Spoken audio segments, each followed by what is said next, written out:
If you are in the strongest third of the population, you are half as likely to die between 40 and 60 as somebody who's in the weakest third of the population. So let's start with a little bit of science, if you're okay. So I think most people know that exercise is good for us, but I'm not sure all of us know why that is. So if you wouldn't mind, tell us about what's happening in the body and also in the muscles when we exercise. Yeah, sure. So there's a couple of really important things. The first thing is that exercise is not one thing. And that's really important because when people say exercise, a lot of individuals will think, oh, that means I have to run, walk, maybe swim or do something like that. And those are what we call our endurance exercises. I call them the rhythmic exercises because what we're doing is we're doing a repeated movement. So we're going to walk, we're going to take a step with the right leg, step with the left leg, and we're going to repeat that over and over 100 times a minute. When we're running, we're going to do that 160 times a minute. As we do that, every time our muscles contract, they push blood back up to the heart. It increases the volume coming back to the heart. So the heart actually is bigger during exercise. And it's what we call a volume overload on the heart. And that actually causes the heart to improve in its functionality. And so that's really important because, 1 in 2 people are going to potentially die from heart disease. And so that's the first thing that those rhythmic exercises do. And that means also that we consider dance an exercise. We consider all of these things, anything that has that that rhythmic repetitive movement. Okay. So that's the first type of exercise. It's kind of lighter weight, longer duration. But you can do it shorter and higher intensity as well. The second type of exercise is when we move against heavy weight. Okay. And that doesn't need to be, multiple times our body weight. It can be just holding our body weight if we're doing things that are going to challenge our muscles to have lots of tension in them for a shorter period of time. So we can do that by lifting a heavy weight, just picking up a weight or push whatever weight that we do, even if it's during our work, if we're out in the garden and we're lifting, say, we're going to plant a tree and we're having to lift that tree, if we have to move that around, that's resistance type exercise. The difference there is as we lift and as we're doing this, our muscles contract really hard for a period of time. And when that happens, they shut down all the blood vessels into those muscles. And so now our pressure that our heart is feeling goes up. And so now instead of getting more blood back to the heart and having this volume effect on the heart, now the heart has to push against the higher pressure. And that's really, really good for the heart because it makes the muscle bigger and stronger, just like it's going to make our biceps bigger and stronger if we do a lot of, weighted exercise for our bicep. And that means that we're getting two different things for the heart, but our muscles are also getting two different things. When we do those rhythmic exercises, we're going to build things like mitochondria, which are going to allow our muscles to make more energy. So one of the questions I often get from my students is why, exercise makes you tired, but why is it supposed to over time give you more energy? Well, it literally increases your ability to produce energy within some of your tissues, specifically in your skeletal muscles. They have more of the little machines that are going to allow you to make the energy that you need to go through life. So that's the first thing. And then the second thing is the resistance type exercise is actually giving us more of those proteins that are going to be the motors within our muscle. So it's giving us more muscle protein, and that's making our muscles bigger, but it's also making our muscles stronger. So if we think about these things and we think about why these are important, I said earlier that endurance exercise has this volume overload on the heart, and that's really important because 1 in 2 people die from heart disease. And that's true, and that's really important. But what people fail to realize is that the number one predictor of your length of life, not even your quality of life, but your length of life for people is your muscle mass and your strength relative to your size. So we know that if we're stronger, we live longer. So there's this axiom, only the strong survive. And it's really a literal truism that if you are in the strongest third of the population, you are half as likely to die between 40 and 60 as somebody who's in the weakest third of the population. Fully 30% of the people who die from cancer actually are dying from the muscle weakness that's associated with the cancer. And so if you're in the strongest third of the population, you're one quarter as likely to die from cancer. And it's not because you don't get cancer, it's that we have all these wonderful treatments and these things that are very good about attacking the cancer. But if you're not strong enough to survive those treatments, because even though they are effective, many of them are very, very hard on the rest of our body. If you don't have the strength when you start those treatments, you're not going to come out the other side. So as we think about these things and as we understand a little bit more about the different types of exercise and how they're going to be really important for our body to function, they become even more important than just, oh, you're going to look good. Because that's what people think. I don't need to exercise because it's only for these aesthetics. Well, people also don't realize that our neurocognitive function is also related to our fitness. So the best predictor of your brain function is actually your cardiovascular fitness.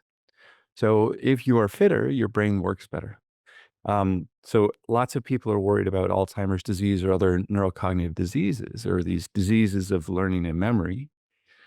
One of the best predictors is actually your grip strength, and it's inversely related to the rate at which you're going to get diseases of dementia. So if you are stronger, if you have a really strong grip, if you have a really strong body, not only do you have a lower chance of dying from cancer, from heart disease, and from other things that are going to kill us, it actually is going to prevent or help us not get these neurocognitive diseases, these problems of our brain that lead to dementia, Alzheimer's disease, and other things like that. So I just try and make it really clear that everybody think, "Oh, yeah, I should exercise." Well, they always think of why I should exercise as being this aesthetic component, but it's not. It has nothing to do with that. It actually has to do with increasing the longevity and the quality of your life. So, in terms of long term health and longevity, is the benefit coming from the muscles themselves being strengthened, or is it the secondary benefit on the cardiovascular system, or is it a bit of a combination of the two? Yeah, that's a great question. So really, it's a combination of the two. And I always actually use another Scottish doctor's famous studies. Morris was the first one to look at London bus drivers and ticket takers on the double decker buses, and what he found there in the first study that was the quite famous study is that the bus drivers had more cardiovascular disease than the ticket takers who walked up and down the stairs all day. And so the idea there was that, okay, this rhythmic exercise of doing up and down the stairs is going to have this beneficial cardiovascular effect. He then did a follow up study where he compared letter carriers to heavy workers. And the heavy workers were machinists who were picking up heavy things all day. So they had a combination of the rhythmic exercising and the heavy strength exercise. And what he found for cardiovascular disease that the heavy strength people actually did better. And so what we think is happening is twofold. The first thing is, yes, we're having this cardiovascular effect that's going to help our hearts be better, whether we do the endurance or the rhythmic exercise or we do the strength based exercise. The important other component is that we're having a positive effect on the brain. And what that means is that our brains are working better. And that's important not only so that we can think and so that we don't sound like, we've forgotten everything like we're a dawdling old man, but it's also important because what it does is when I'm out and I'm walking and I trip on something, my brain is going to function better to get my foot out in front of me so that I can stop myself from falling. And it's going to also prevent the likelihood of me getting that fall and that broken bone. It's going to do other things that are going to be beneficial. As my body is strengthened, my balance improves. So there's all kinds of different levels at which having both the stronger body is going to help you prevent falls, for example. If I'm stronger, my body is actually used to and is much better at getting those balance components. If I do things where I practice lifting, one of the components that we need to practice is we need to practice the actual, what we call the proprioceptors, the little sensors within our muscles and our tendons, which tell us where our body is in space. And as I practice that by doing these exercises, now when I go out and I'm not doing the exercises, my body actually functions better. It feels where it is better. And so I'm much less likely to trip. I'm going to have better balance. I'm going to have all of these things, which are also correlated with longevity. So we know that if somebody has better balance, they're going to live longer. We know that if somebody has a traumatic fall and breaks say, their hip, the life expectancy in an older individual who does that is less than 1 year. So if we can prevent those things, not only by having a stronger skeleton from doing that impact loading that we're doing with our exercise, but also having a brain that works better and better proprioceptors, better sensors within our body. Now what our body is doing is just working so much better on so many different levels. And so what you see in people who have or are lifelong exercisers who don't overdo it. And that's another thing is we don't have to do tons of exercise to get these benefits. We're just active every day, maybe a couple of times a day. What we find is those individuals, when you look at them, you always think of them as being younger. And it's not because don't have gray hair or that they have more hair. It's because they actually move like a younger individual. And those types of things are the things that we're building as we build by doing these types of exercise. Okay, so sticking on the resistance exercise specifically, I read that your research has identified something called mTOR, and that's crucial for building muscle. Would you mind giving us a little bit more information on that? Sure. So that's an interesting protein, and what it is, it's an enzyme with all of our cells. And mTOR is a very important protein, and the people who had originally discovered it kind of out at MIT and other places, they discovered it because what it was involved with was it's involved with the ability of a cell to grow. And the cells that grow the fastest are those like cancer cells. So they had identified it as something that is turned on more in cancer cells. They grow faster and they can divide more and they can increase their size much faster than the rest of the cells in our body. But what our contribution was, what we did was we did an exercise in an animal that would cause lots of load through some muscles, less load through other muscles. And what we could then do is see over 6 weeks, how much did those muscles grow? And the ones that did the higher load or went closer to what we call failure, they grew more and they became stronger. The ones that were less taxed, they didn't do as much work, they didn't grow as much. And then we went back and we did a single bout of exercise and we looked at that protein mTOR and how active it became. And what we found was that there was a pretty much a direct correlation between our ability to activate that protein, this enzyme called mTOR, and the ability for that muscle to grow over 6 weeks of exercise. So that was the first kind of indication that this protein was going to be important in our muscles. The other thing that most of your listeners will know is that they get bombarded by all of this thing. Oh, you need to eat protein. You need to eat protein. One of the other things that mTOR does is it senses how much protein we have by looking for one specific amino acid. Well, it looks at two or three, but the primary one that it looks at is an amino acid called leucine. And leucine is one of the essential amino acids, and it's one that tends to be lower in our environment. So when there's high enough leucine, our bodies take that as, oh, we have lots of kind of nutrients around us. And what that means is this is a good time if we want to grow. And so that's important because evolutionarily, we didn't have much food. Muscle is the one of the most costly tissues in your body. So if I don't have much food, but I have a lot of muscle, I'm going to go through stress much sooner than somebody who's smaller. So evolutionarily, our muscles were kept kind of small. And what this leucine-rich protein does is it comes in to our muscles. If we get it to the right muscles, it's going to activate mTOR as well. And so one of the things that we helped then establish was that when we do our exercise, our heavy resistance exercise, if we do that and then we take a source of leucine-rich protein, and any animal protein or dairy is a really good leucine-rich source, then what we're going to get is we're going to get a bigger effect of the exercise than if we just exercised alone. And so that one protein, that one enzyme, mTOR, in our muscles is sensing how much exercise have you done and how much of the food that we have around us do we have so that we can either grow bigger or do we need to stay small? And so it's really kind of centrally regulating how big your muscles get. And so we all know people who they don't do much and they get really big muscles. And we all know other people who try and do lots and lots of exercise, but their muscles never seem to grow. So a lot of that is because we have differences in our ability to turn that protein on, that mTOR protein on, and we have differences in other regulators of mTOR. So one of the things that we know, and this is maybe going to be disappointing to your listeners, is that if you were to go to lift weights on a Friday afternoon and then go out and go and hit the pub and drink a number of pints there, that alcohol actually blocks mTOR. It turns it off. So this is why a lot of athletes will go through periods when they're trying to train where they're going to stay away from alcohol.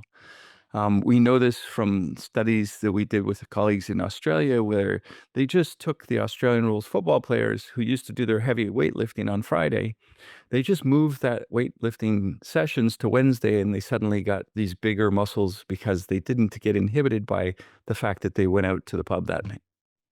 So lots of different things are targeting that protein mTOR because we know that if we turn it on, we're going to get a bigger, stronger muscle. There are different things that we can do that are going to keep it kind of less active. So that's unfortunate about the alcohol. But anything that we can do to promote mTOR, we know not to do alcohol, but anything we can do positively to activate it. So people will take whey protein because whey protein is one of the best activators of mTOR. But the best things that we can do if we don't want to take a supplement, and there's no real need to take a supplement, what we want to do is we want to do our heavy exercise, our resistance exercise, just time it before your bigger meals. So what we do is we do that, say, 4:30 in the afternoon, 5 o'clock in the afternoon. We're going to go and we're going to lift weights. And then what we'll do is we'll go home, we'll eat our biggest meal of the day, our most protein rich meal of the day in our dinner. And that's going to give us, on average, over 8 weeks, it's going to give us 1 kilo more muscle mass building if we add that extra protein in. It doesn't have to be immediately after because there's this idea of what they call the anabolic window. And this for people who do exercise quite a bit. What they'll do is they'll have their protein shake with them at the gym and they'll drink it immediately because there's this idea that you have 30 minutes to get it in. That's not really true in young, healthy people. It's much more true in older people. The reason that we try and time our nutrition together with our resistance exercise or our endurance exercise is because what exercise does is it takes our meals and it delivers them to where we want it to go. My friend and colleague Luke Van Loon has a saying that we are what we eat. And then he also adds to that that when we exercise, we're more of what we just ate.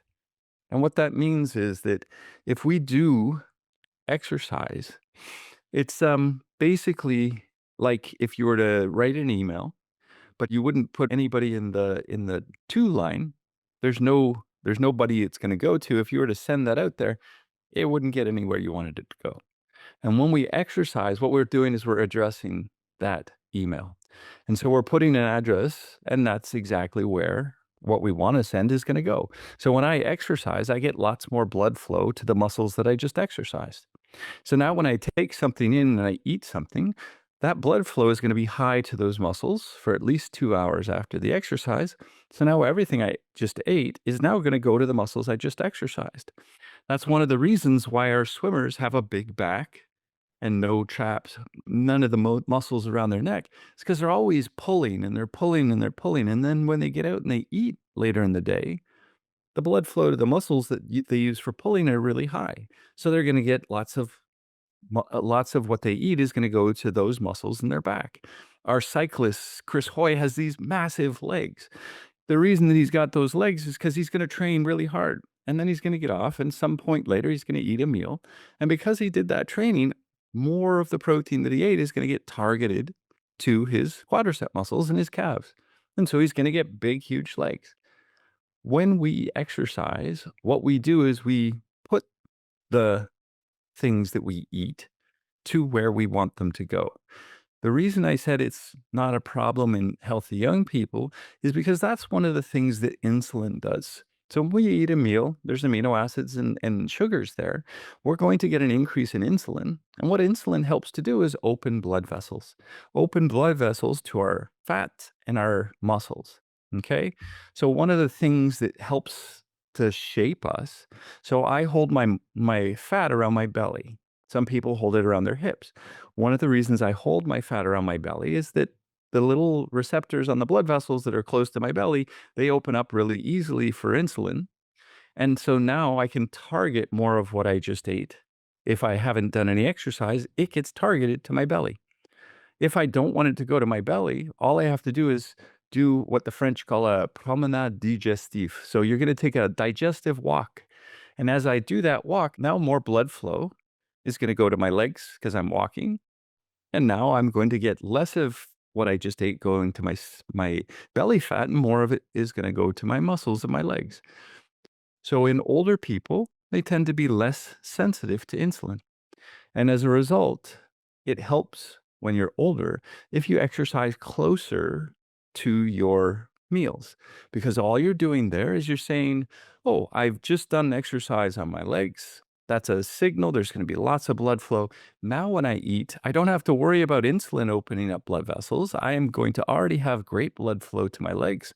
More of what I just ate is going to go to my legs and become those muscles in my legs. Is there an optimal time for exercising after food? So again, you can exercise either before or after. It becomes more important if your tissue that you're trying to target your nutrients to, the blood flow to that tissue isn't as good. So a lot of what our work does is we look at both muscle, but we also look at tendons and ligaments. And unlike muscles that have great blood flow, and we know that because we've all eaten a steak, we see it's a dark red steak, and you can see all these little bits in between. All of those things, that's the myoglobin, but there's also little blood vessels all throughout there. If we were to take out, if say you go to an Asian restaurant and they have chicken feet and you look at it and they take out and they actually serve tendon, it's completely white. And it's not white like a piece of pork that still has muscle fiber. It's white and it's hard and it's chewy. There's no blood vessels going into those. And that's part of what a healthy tendon is. It doesn't have blood flow. Part of what your healthy ligaments don't have blood flow. And the way that it get their nutrients is when we pull on them to say bend our knee or straighten our knee or push off of our foot, it pulls our calf muscle, pulls the Achilles, squeezes the water out of the Achilles, and then as it relaxes, it's going to suck water in from the environment. So if we're trying to target, say, our tendons, ligaments, and other connective tissues like our cartilage, we're going to take what we want to get into those tissues before we exercise, about 30 minutes to an hour before. And if I want to target a nutrient to my cartilage, I'll take it in 30 minutes to an hour later. I'm going to do something where I load that cartilage. And now what I do is every time I squish down that cartilage, the water goes out of the cartilage. That's the absorbing of the energy of the impact. And then as I relax, it's going to suck water in from the environment or fluid from the joint. And that fluid, if I've eaten 30 minutes to an hour before, is going to have more of the nutrients I want to deliver to that tissue. So if we're talking about connective tissues, there we talk about tendons, ligaments, cartilage, and to some degree bone. Maybe taking our supplement 30 minutes to an hour before exercise is the best. If we're talking about muscle, and especially in older individuals, you can take it up to 2 hours after. But for most young, healthy people, there's not like a small window. So if my students who are in their 20s, if they lift weights today, tomorrow, same time, they eat a meal, they're going to get much more protein synthesis in their muscles that they exercised yesterday. And that's just as part of the adaptation. It doesn't happen as much in older individuals because the older individuals don't have as much insulin sensitivity to help deliver the meal tomorrow to the tissue I worked today. Okay, so let's dip a little bit back into the endurance exercise, if that's okay. You also identified something called PGC1. And do you mind just giving us a little bit more information on that and why that's relevant to us today? Sure. So this protein PGC1, and it's got a very long and complicated name that nobody really needs to know.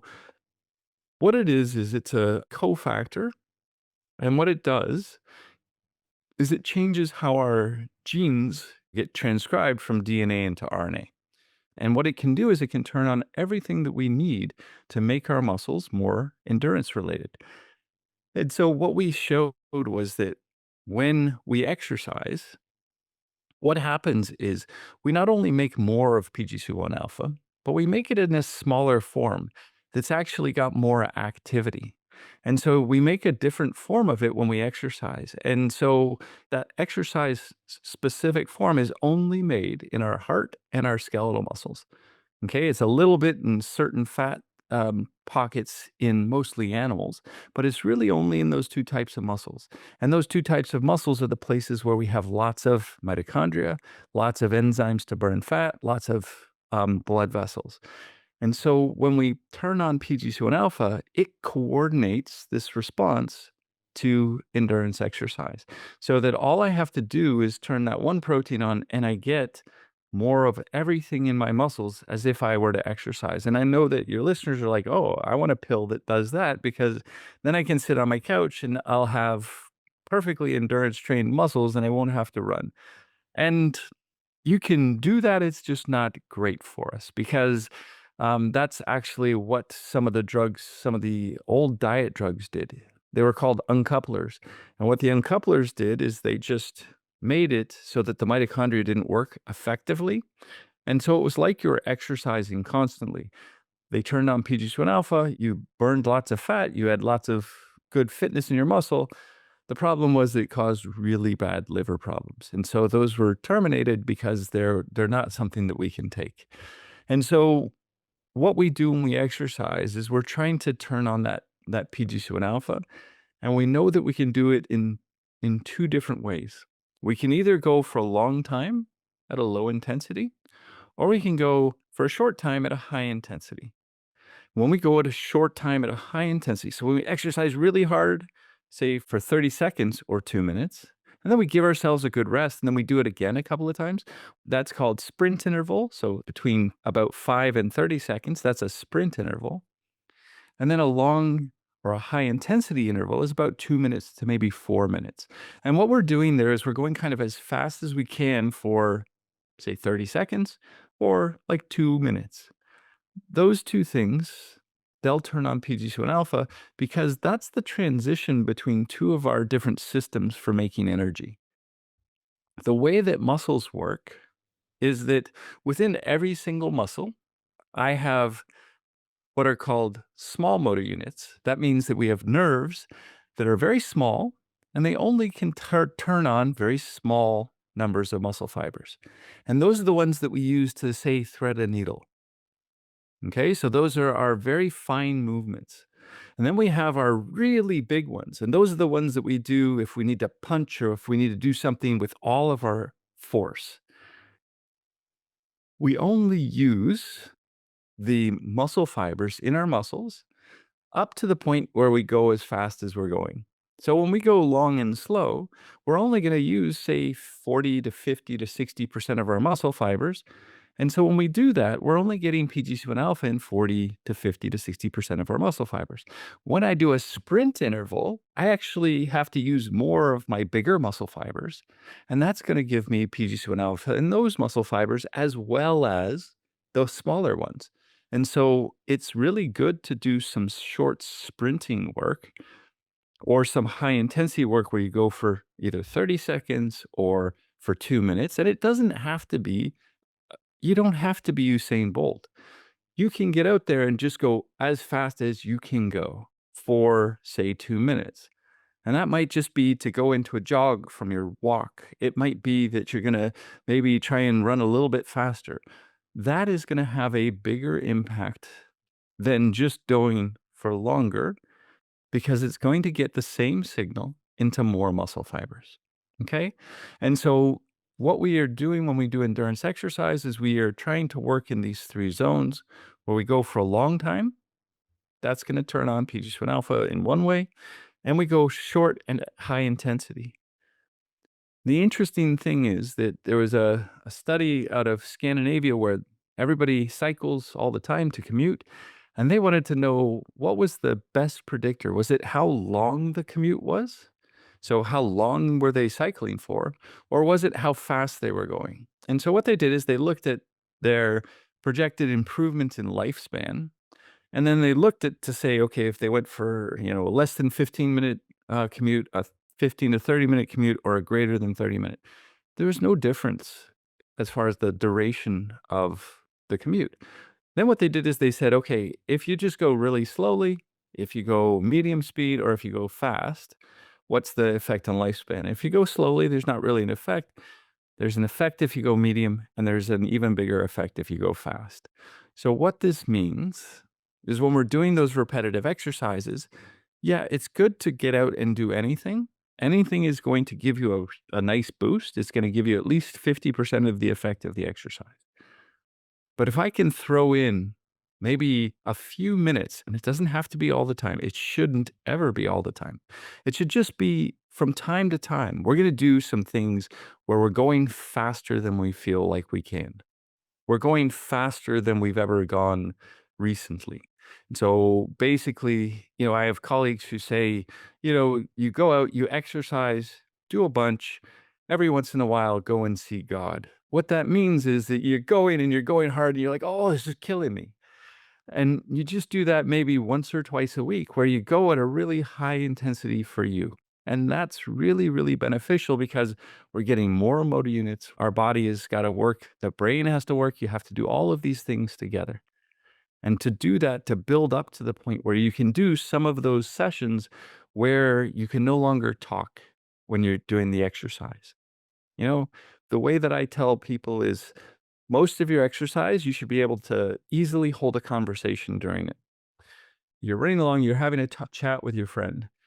Every once in a while, you need to go to the point where it's hard to talk. And then maybe once a week, you should go to a point where you can't talk at all because you're going so hard and you're breathing so hard that you can't even, I can't talk right now. There's no way I can. If you can do those things, you'll be in great shape because you'll have every box ticked.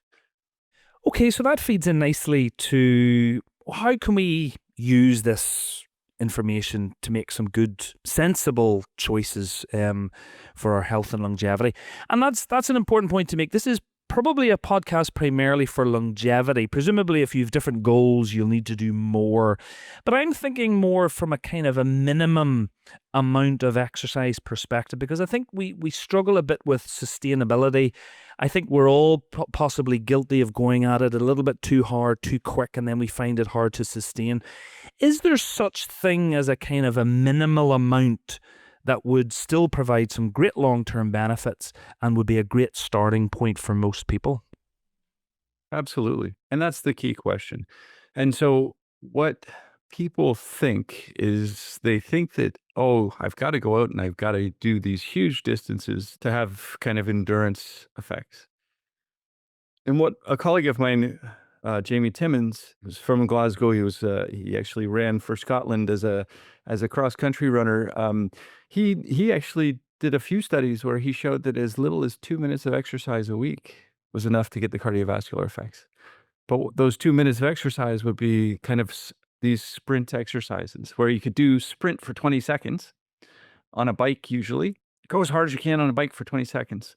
Then take a few minutes, just walk around and get on and do that again. And if you do that 3 times today, you do that 3 times Wednesday, you do that 3 times Monday, that's going to be enough to get a lot of the cardiovascular and a lot of the health benefits from it. So as little as that much has a huge effect. So what we're trying to understand and where we go wrong a lot of times is that when I say people should do resistance exercise, people look and they see, oh, there's this big muscly guy in the gym and he spends an hour and a half in the gym and he does on Mondays, he does his back and biceps. On Tuesdays, that's not what you have to do. So personally, I lift weights twice a week. I do each time I lift weights, I do my whole body. and it takes me about 20 minutes to do that.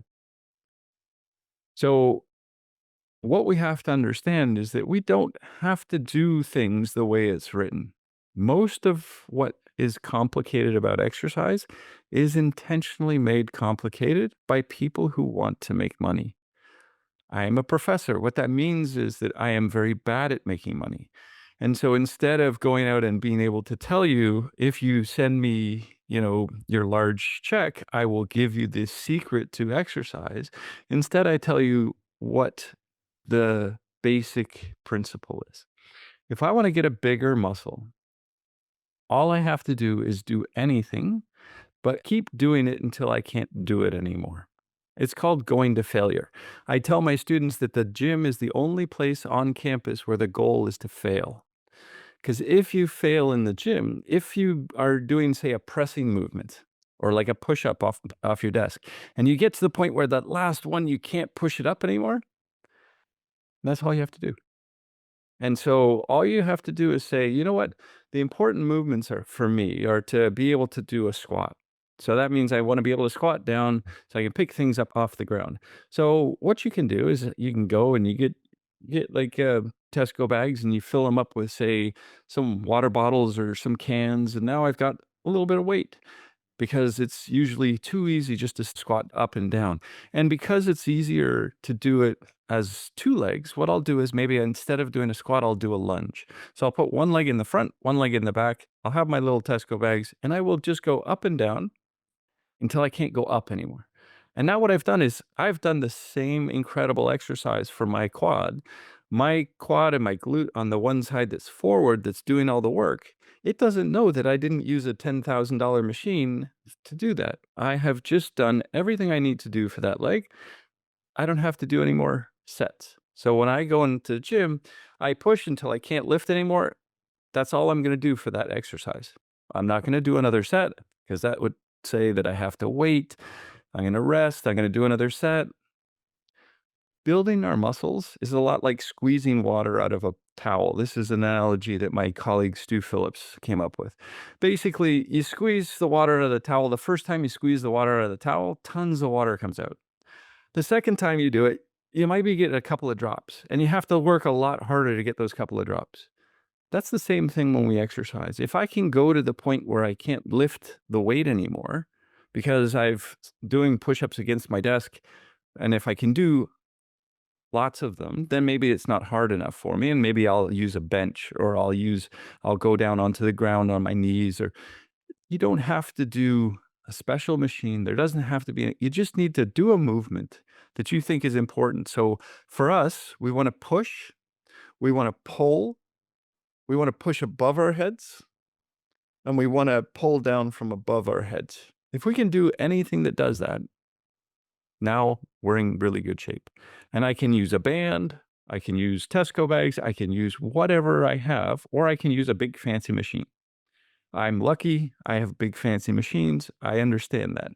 But for everybody else, we can just do it. I used to do it with a band. I would pull down, just sit on the floor, put the band around the top of the door, and I'm just going to pull down. And I'm going to keep pulling down until the last one I'm trying to pull down.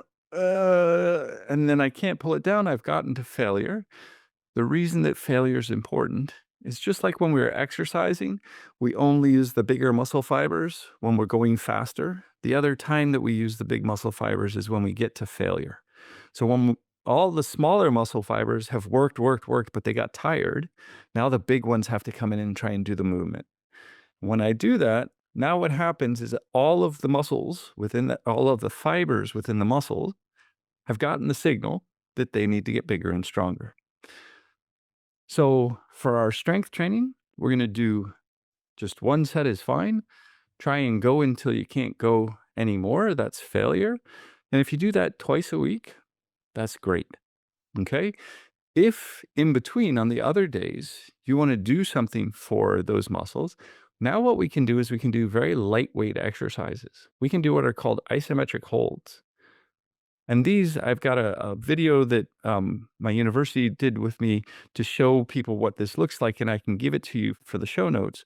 But what you do here is you just hold a position, and you hold that position for 10 to 30 seconds. And we've all done this because we've all had some sort of a sadistic gym teacher who made us do a wall sit, where we had to put our back against the wall and we had to go down until our knees were at 90 degrees and our hips were at 90 degrees. We had to sit there and hold it for as long as we could. It's always a competition and your legs just start burning.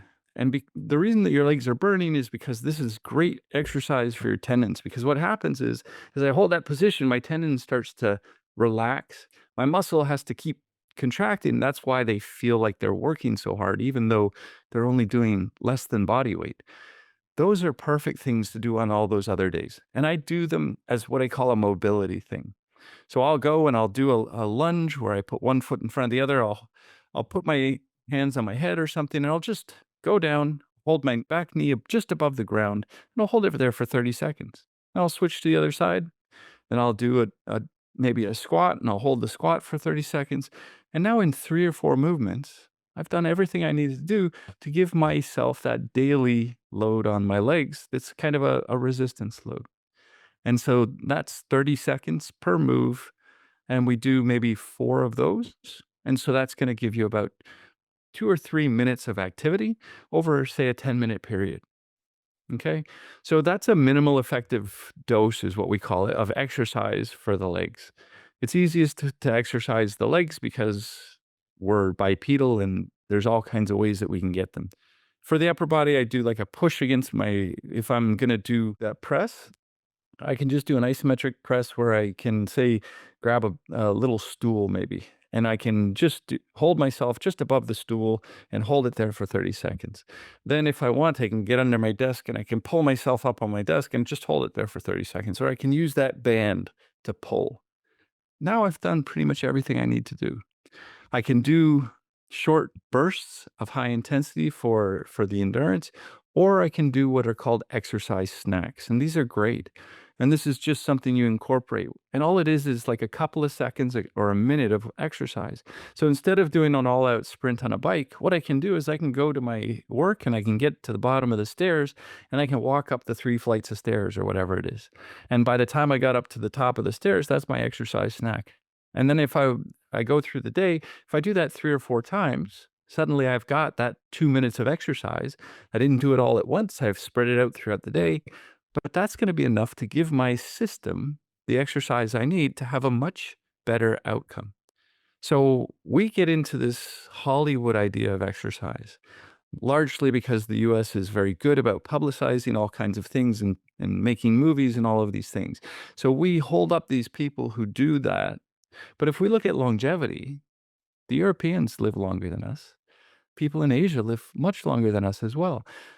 It is something to do with, universal healthcare, obviously, but there's also the component of Europeans walk places. Cities are built more for walking in many parts of Europe. And so if you go into continental Europe, most of the centers, as in Scotland, have pedestrian streets and people will walk to get their groceries or people will walk to do all of these things. Those little exercise snacks that you do are hugely important. Don't discount those components. The more you're in your car, that's when we get into problems. Oh, now instead of going to the shop around the corner, I'm gonna go to the big Tesco I gotta get in my car and go. That's when we get into problems. And when you're doing that more, that's when you have to consciously exercise. If you're going to go to the Sainsbury local and I'm just gonna walk down and it's gonna take me about 15 minutes to get there, I'm gonna do my shopping and bring it back. I'm gonna carry my shopping. I'm gonna be carrying my shopping like this. My arms are getting a great resistance training workout for those 15 minutes. It's perfect. Exercise snacks, incorporate them into your day. Then you don't have to consciously get into, I don't know, spandex and do your, you don't have to do that. It just has to be something that becomes part of your daily life. Just a quick specific about resistance training. Is it better to do fewer reps with a lighter weight until the point of fatigue, or a heavier weight with less reps? Is there a difference? Yeah, so as far as building your muscle mass, there's beautiful work from Stu Phillips where he has people lift 30% of their maximum or 90% of their maximum. Their muscle mass grows exactly the same. What is different is that the strength is a little bit higher in the people who lift the heavy weight, practice lifting the heavy weights. And what that means is if you want to be stronger, that sometimes, from time to time, you need to lift a heavy weight. So what you would do is you would lift most of the time you would go to failure on a relatively lighter weight, but from time to time you would challenge yourself with a heavier weight, and what that would allow you to do is that would allow you to get both the strength adaptation and the muscle size adaptations. So for me, what I tend to do is I know my progression. I've looked at that. I've got it over 2 years worth in my I just have a little sheet that has a line in the middle. I put the weight that I did and the number of repetitions and today's date. So when I go to lift later on today, I just have to take out that sheet and I know that on my chest press, this is the number that I got last time. A lot of times I just get exactly what I got the last time. Sometimes I get one less, sometimes I get one more. But what happens is the line looks like this. It goes up and down every day, but what the trend is, it's going to end up being higher than it was at the beginning. And that's all we have to do. You just have to be patient with it. You have to, my wife, there's one specific exercise she hates. She hates having to do this big leg press because it takes all of her mental energy to do it, but she knows, she looks at the thing, she said, "Okay, that's what I need to do." Now she does it, and at the end of that, she just feels like it's type 2 fun. Type 2 fun is the type of fun that's perfect for health and fitness because what you want is afterwards, you think, "Oh, that was really fun." But during it, you're like, "Oh, this is really hard." That's type 2 fun. Type 1 fun is the type of fun that we get into and we hurt ourselves because we're like, "Oh, this is great. I'm gonna do more. This is great. I'm gonna do more." And what we do is we overdo it. And so, really, what we're looking for in the gym is that type 2 fun. We're going to do something hard. It's going to hurt while we do it. But at the end, we're going to feel like, oh my God, we've accomplished something. Okay, so I thought I would just take you back to the nutrition bit. When I go into the supermarket now, there's like sections in the aisles that are all high protein. We seem to be obsessed with protein now. Is that necessary? It was interesting what you were saying about the protein and the activation. Do we get enough from diet? Is this high protein food now and supplementation, is it necessary? Yeah, again, really good. So the important thing to know about protein is that if you're an omnivore and you eat meat and you eat everything basically, then most of what you need, you're getting from your diet. If you can have dairy, dairy is a great way to kind of check. So if tonight the dinner is pasta with a red sauce, I know that there's not much protein there. I can just add a glass of milk. Now what I've done is I've gotten myself a protein that is not part of the meal, but I actually will still have enough protein from the diet, or maybe I'll have a dessert with some Greek yogurt or something like that. So what you're trying to do with the protein, and it becomes more important again as we get older, because as we get older, our stomachs become less acidic and we don't digest and absorb as well. And so if I eat a steak now as a 55-year-old, that's gonna have a different effect than when I was a 20-year-old. So what I'm going to do is it's gonna be harder for me to get those amino acids from the protein within that steak because my body doesn't break the steak down as quickly and as well.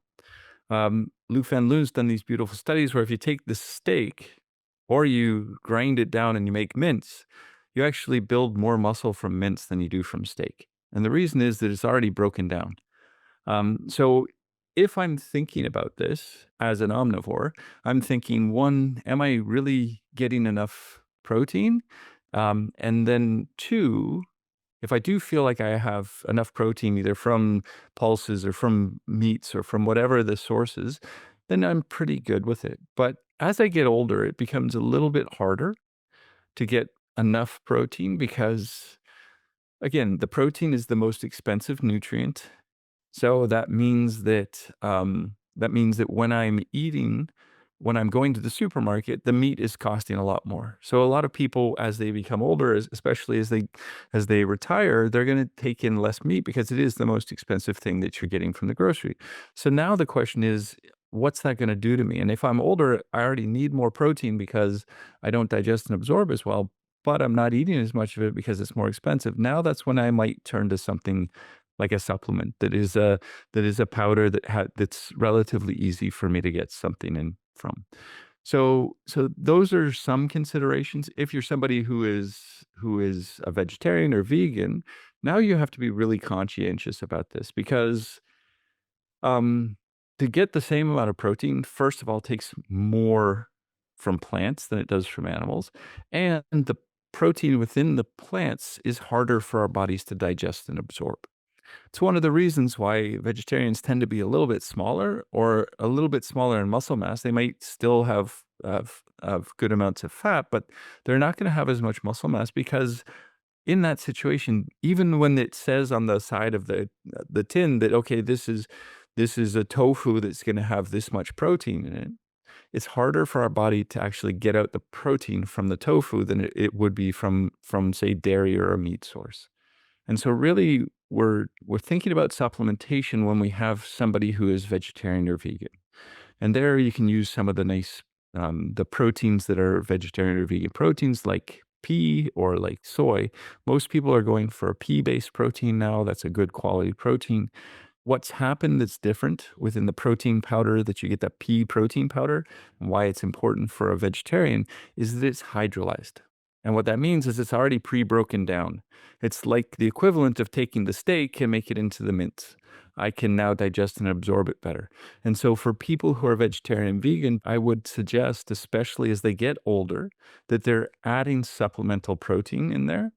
That's best illustrated by a study from Luc van Loon out of Maastricht again, where he actually fed people the exact same number of calories and the exact same amount of protein from an omnivore meal, which was meat, potatoes, and applesauce. He is from the Netherlands, so that's kind of the standard meal. Or he gave them the same amount from a vegan source, beans and soy and things like that.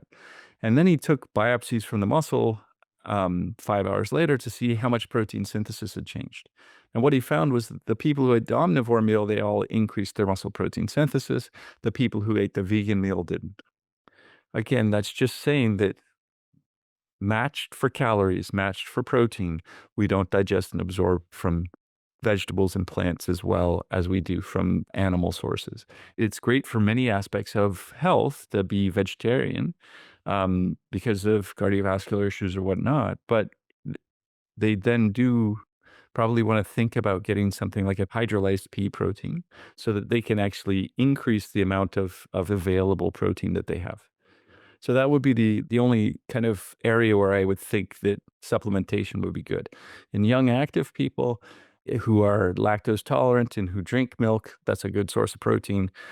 I use that as a way to kind of say, "Oh, this meal I'm having is low. I'm gonna add some milk." Okay, so I'm going to begin my exercise routine now. I think I've got some great tips. One thing you always hear about is making sure you warm up and cool down well. What does the science tell us? Like, how much do we need to do? Is it absolutely necessary? What does the science suggest we should do when we exercise? The warming up part is we had talked about it a little bit before, that our enzymes within our body work better when our body is warm. And so what that means is that for our body to function at a high level, it helps if our core temperature is a little bit higher. And the other thing that's important when we're doing the rhythmic exercise is that if we want to burn fat from the beginning of exercise, the way that we burn fat is we have to take the little fat molecules and we have to bring them into the mitochondria. And in the process, we have to kind of shift them around. And one of the things we do when we warm up is we make it so that those fat molecules can get into the mitochondria better and we can make energy from that easier. So basically, there's not a great necessity for warming up. There's not a great necessity for cooling down. A good rule of thumb is if you're going to go and you're going to go start to run or you're going to go start to do something is that you take the first 3 to 5 minutes and you just do something at a lower intensity. So if I'm going to go run, I'm going to start by walking for the first 3 to 5 minutes. I can do the walk, and that's going to be enough for me to raise my heart rate, raise my body temperature, and now I can start exercising at whatever level I want from the beginning. And what the warm up does is it allows me to exercise harder earlier when I start exercising. So if I'm not worried about it, I can use the start of my exercise as my warm up and then it just continues to go in, just means that I'm gonna have to go a little bit slower at the beginning. Okay? So if I'm gonna be a swimmer, I'm gonna get in the pool and maybe I'm gonna do a couple of very light lengths of the pool. That's enough for me to get going. Um, Most of us hit the pool's a little bit cold, and we're all shivery anyway, so we go really quickly at the beginning. That's totally good. You don't have to do anything like some prescribed warm up. The difference would be if, say, I have a shoulder injury and I'm a swimmer. So now what I want to do is I want to do something that's going to allow me to make sure that my shoulder is healthy, and that's where I would use some isometric loading beforehand. And all I'm going to do is say I'm going to grab, say, a band or a belt, and I'm just going to pull because I know that this is the movement that hurts myself when I'm swimming. So all I'm going to do is I'm going to do that movement, but I'm gonna have resistance and I'm just gonna hold it there. And I'm gonna slowly activate the muscle. I'm gonna increase the tension so I get tension across it. And all I'm gonna do is squeeze those tendons and muscles. And that's really good if I have something like a shoulder problem, if I'm a swimmer, if I have an Achilles problem, if I'm a runner, or a knee problem. So I'm just gonna do something to put load through those tissues before I just start running. Because the running or the swimming or these repetitive exercises, they have what's called jerk, which is a lot of kind of really rapid, um, changes of direction of the load that's on the tissue, and that's what can cause injury. You can do it as a warm up if you have soreness. I just do it as my quote unquote cool down. And what I do is I do those same types of things that I talked about. The core of what I think is really important for our ability to exercise again tomorrow and the day after is to make sure that we have good, healthy muscles and tendons that are working properly. And to do that, we're going to do these longer isometric holds, these 30-second holds. And there, after I do a run, for example, what I'm gonna do is I'm gonna do a lunge where the front leg is 90 degrees, the back leg is backwards, and so I've just taken a big step, and now I'm gonna lower myself so that the back knee is hovering like a half inch above the ground. What I'm doing when in that position is I'm getting a good stretch on all the quad tendon and the patellar tendon and the Achilles tendon on both legs. I'm gonna switch it up and do the other one. And then I'm gonna do a side lunge to get my knee over my toe to get my Achilles tendon. All it is what people would have classically thought of as stretching in the past. We don't necessarily like to stretch because that's not effective for helping the muscle and the tendon. When we put ourselves into a position where we have to hold that position, that's actually much better for the health and safety of the tendons. And again, that's the video that if your listeners want to see it, we've got the video on UC Davis Health website that gives you an example of what we're doing there. What we're trying to do with the cool down is we're trying to make sure that all of the impact, all of the jerk that we've had, which is the change of direction of loading very fast, that is going to potentially injure us over time, that what we're doing is we're trying to decrease the effect of that on our tendons of our lower body. If I'm a swimmer, I'm going to do the same thing in my upper body. There's 4 different positions you can have your rotator cuff in. I'm just going to push in those positions and I'm going to hold those positions, and that's going to help my shoulder. If I had small injuries during the swim, now my shoulders are gonna be healthy, and they can be able to swim again tomorrow or in the next day. Okay, so that's all we're trying to do in our cool down is we're trying to target anything that could have been injured or could have been, made to work less effectively during the exercise that we did. Hopefully, we didn't get any problems, but we're just trying to keep it as a preventative. Professor Barr, this has been an absolutely fascinating conversation. Thank you so, so much. Just as a parting kind of message, would there be any kind of key take home points that you would want myself and the listeners to take away? Yeah, the biggest thing is that you're not trying to exercise like Rocky, okay? You're not trying to exercise like what was it, Rocky 2, where he went off and he's lifting logs and all this. That's not what we're trying to do, okay? Exercise is relatively easy. The fact is that people try and hide it to make you think that you need to spend money on a specific program. If we wanna get stronger, if we want our heart to get stronger, we need to do some resistance exercise, specifically in our legs, and there, I don't have to do a lot of weight. I can use simple things to do a squat and hold that squat position, and as I hold that, I'm closing down the blood vessels. My heart has to push harder against the resistance, and it's going to get thicker and stronger. When I do my repetitive movements, my endurance exercise, just know that if you get out and you do it in a repeating way, that's going to give you the stimulus that your heart needs to get more blood back to it, to get a stretch on it so that it's going to get bigger and stronger. And so if you do both of those things together, now we've got a bigger volume of our heart. It's a thicker muscle. It's going to work that much better. Our heart's going to be great. We're also going to have increased function of our brain. Our learning and memory is going to improve. And we're going to have all of these knock on effects. The biggest thing that stands in the way of most people from doing these things is they get injured. And really, the number one in the US, the number one medical cost for our whole medical system is musculoskeletal injuries. There is more money spent on back pain, neck pain, knee pain, ankle pain, heel pain than there is on heart disease and diabetes combined. The best thing that we can do to prevent that is these long isometric holds. We don't have to do lots of them. I always tell my students our connective tissues are like my 17-year-old daughter. She will listen to me for maybe 5 to 10 minutes, and then she's going to tune me out. If we do 5 to 10 minutes of these kind of longer isometric holds for our tendons, they are going to get the signal they need, and they don't need more than that. That's the minimal effective dose is 10 minutes where I'm going to do maybe 1 or 2 loads on the system at that time, but they're going to be these loads that we don't normally do. I'm going to hold it for 30 seconds. If you do those things, that will help you stay healthy. It'll help prevent you from getting those muscle aches and pains that prevent you from doing the things that you love to do. Professor Baar, this has been an absolute pleasure. Thank you so much for joining me today. Absolutely. It's a pleasure.